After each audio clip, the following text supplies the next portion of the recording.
আসসালামু আলাইকুম। এখন শুনবেন সংবাদ শিরোনাম। মহান স্বাধীনতা দিবসে জাতীয় স্মৃতিসৌধে বীর শহীদদের প্রতি রাষ্ট্রপতি ও প্রধানমন্ত্রীর শ্রদ্ধা নিবেদন। উদ্ধারকারী জাহাজ হামজার সহায়তায় তোলা হয়েছে দৌলতদিয়া ফেরিঘাটে ডুবে যাওয়া বাস। এ পর্যন্ত 23 জনের মৃতদেহ উদ্ধার। মন্ত্রিসভার বৈঠকে জ্বালানি পরিস্থিতি নিয়ে আলোচনা। আন্তর্জাতিক স্পট মার্কেট থেকে 2 কার্গো এলএনজি কেনার অনুমতি। যুদ্ধ বন্ধে নিজের সাথেই আলোচনা করছে যুক্তরাষ্ট্র, বলছে ইরান। প্রবলভাবে শান্তি চুক্তি চাচ্ছে তেহরান, দাবি ট্রাম্পের, নাকচ করেছে তেহরান। এতক্ষণ শুনছিলেন সংবাদ শিরোনাম, এবার বিস্তারিত।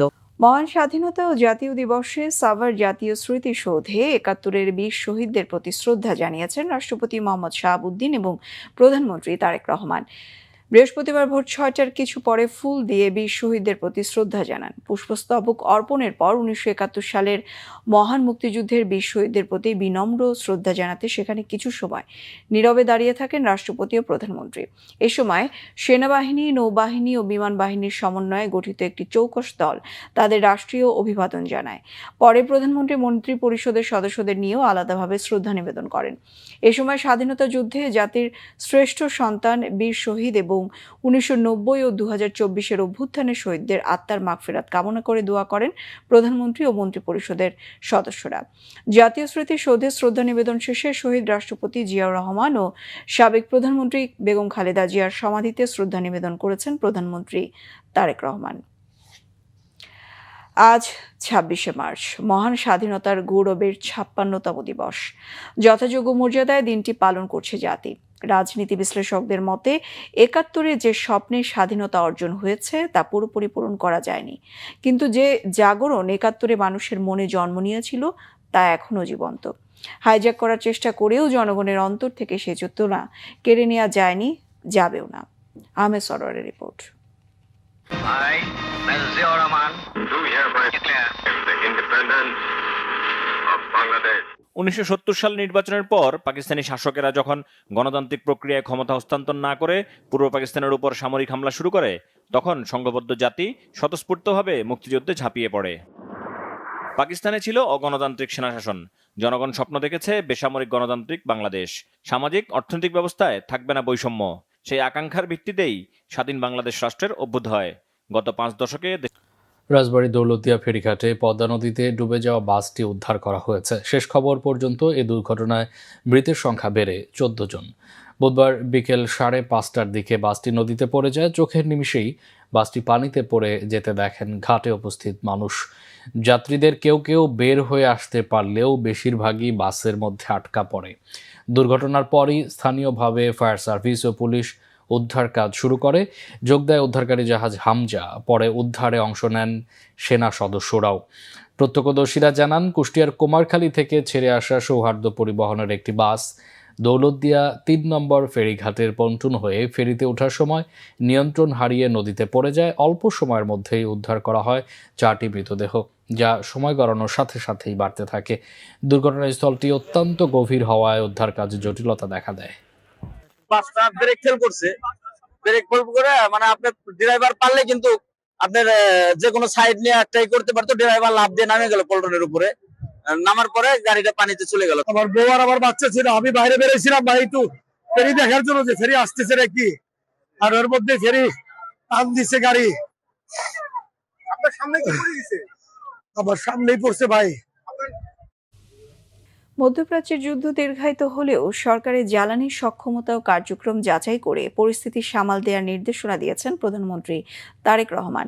চলমান বৈশ্বিক যুদ্ধ পরিস্থিতিতে দেশে জ্বালানির রিজার্ভ বাড়ানোর উপর গুরুত্ব দিয়ে আন্তর্জাতিক স্পট মার্কেট থেকে 2 কার্গো এলএনজি কেনার অনুমতি দিয়েছে সরকার। মহান স্বাধীনতা দিবসের কারণে একদিন আগে বুধবার বিকেলে মন্ত্রিসভার বৈঠকটি হয়। প্রধানমন্ত্রী তারেক রহমান বৈঠকে সভাপতিত্ব করেন। দীর্ঘ বৈঠকের পর মন্ত্রিপরিষদ সচিব নাসিমুল গনি বৈঠকের সিদ্ধান্তের কথা জানিয়েছেন। প্যানিক বাইং হচ্ছে অনেকটা, আমার চোখেও পড়েছে যাই। প্যানিক বাইং বা ইচ্ছা করে করতেছে কিনা, এটা এইগুলো তো অতিরিক্ত কিনলে তো নষ্টই হবে বলে মনে হয়, তেলগুলা। তো এগুলো হচ্ছে কিছু, তো সেটা হয়তো আর কয়েকদিন পরে কেটে যাবে। মানুষের মধ্যে আস্থা ফেরত আসলে সরকার আগামী খুব শিগগিরই যে প্ল্যান নেওয়া হয়েছে তাতে এই রিজার্ভটা আরও বড় করার চেষ্টা করা হচ্ছে, যাতে আমাদের জ্বালানি, আমাদের মূলত ধাক্কাটা আসে জ্বালানির ক্ষেত্রে এবং সারের ক্ষেত্রে, যে ওয়ার টুয়ার হলে। তো এই জ্বালানির ক্ষেত্রে এই ব্যবস্থাগুলো নেওয়া হচ্ছে। জামায়াতে ইসলামের আমির ও বিরোধী দলীয় নেতা ডাক্তার শফিকুর রহমান বলেছেন, নেতৃত্বের ব্যর্থতা, লোভ, অদূরদর্শিতার সীমাহীন দুর্নীতির কারণেই স্বাধীনতার ৫৫ বছরেও বাংলাদেশ তার কাঙ্ক্ষিত লক্ষ্যে পৌঁছাতে পারেনি। জ্বালানি সংকট মোকাবেলায় সর্বদলীয় বৈঠক ডাকতেও সরকারের প্রতি আহ্বান জানান জামায়াতের আমির। মহিবুল্লাহ মুহিবের রিপোর্ট।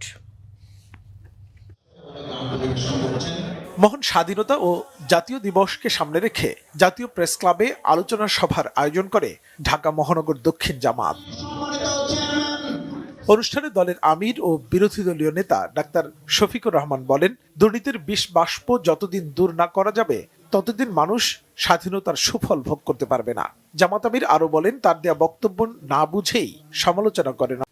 আন্তর্জাতিক প্রসঙ্গ, যুদ্ধ বন্ধে মার্কিন প্রেসিডেন্ট ডোনাল্ড ট্রাম্পের দেয়া 15 দফা শান্তি প্রস্তাব নাকচ করে দিয়েছে ইরান। উল্টো যুদ্ধ থামাতে ইরানের আগের দেয়া 5 দফা প্রস্তাব বাস্তবায়নের শর্ত জুড়ে দিয়েছে ইরান। এর আগে পাকিস্তানের মাধ্যমে ইরানের কাছে 15 দফার শান্তি প্রস্তাব পাঠান ট্রাম্প। এছাড়া ট্রাম্পের আলোচনার খবরও নাকচ করে দিয়েছে ইরান। দেশটির সামরিক বাহিনীর এক মুখপাত্র বলেন, ইরান নয়, যুক্তরাষ্ট্র নিজের সাথেই আলোচনা করছে। অভিযোগ করেন, যুক্তরাষ্ট্র নিজেদের পরাজয়কে বিজয় হিসেবে ঘোষণা করছে। এর আগে ইরান প্রবলভাবে শান্তি চুক্তি চাচ্ছে বলে দাবি করেছিলেন মার্কিন প্রেসিডেন্ট ডোনাল্ড ট্রাম্প। তবে মধ্যপ্রাচ্যে আরও মার্কিন সেনা মোতায়েনের প্রস্তুতি নিচ্ছে পেন্টাগন। এদিকে যুদ্ধবিরতির আলোচনা শুরুর পর বিশ্ববাজারে তেলের দাম আবারও কমে ব্যারেল প্রতি $100 নিচে নেমেছে। তবে আলোচনার মাধ্যমে থেমে নেই পাল্টাপাল্টি হামলা। টানা 26তম দিনের মতো ইরানের বিভিন্ন শহরে হামলা জারি রেখেছে ইসরায়েল ও যুক্তরাষ্ট্রের জোট বাহিনী। এতে তেহরানের দক্ষিণাঞ্চলীয় এলাকায় অন্তত 12 জন নিহত হয়েছে। লেবাননেও চলছে ইসরায়েলের হামলা আর হত্যাযজ্ঞ।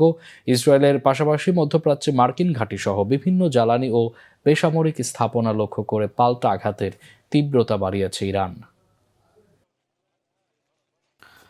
1971 সালের 25 মার্চের কালরাত্রি স্মরণে ঢাকা বিশ্ববিদ্যালয় যথাযোগ্য মর্যাদায় গণহত্যা দিবস পালিত হয়েছে। বুধবার সন্ধ্যায় স্মৃতি চিরন্তন চত্বরে ঢাকা বিশ্ববিদ্যালয়ের উপাচার্য অধ্যাপক ডক্টর ABM ওবায়দুল ইসলামের নেতৃত্বে বিশ্ববিদ্যালয় পরিবারের পক্ষ থেকে মোমবাতি প্রজ্বলন ও শহীদদের স্মৃতির প্রতি শ্রদ্ধা জ্ঞাপন করা হয়।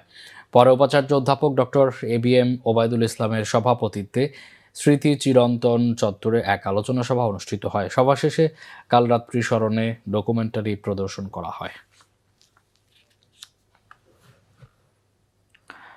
সরবরাহ সংকট নেই, তবে প্যানিক বাইংয়ের কারণেই জ্বালানি তেল নিয়ে সমস্যা হচ্ছে বলে জানিয়েছেন তথ্যমন্ত্রী জহিরুদ্দিন স্বপন। সচিবালয়ে সংবাদ সম্মেলনে তিনি আতঙ্কিত হয়ে অতিরিক্ত তেল কেনা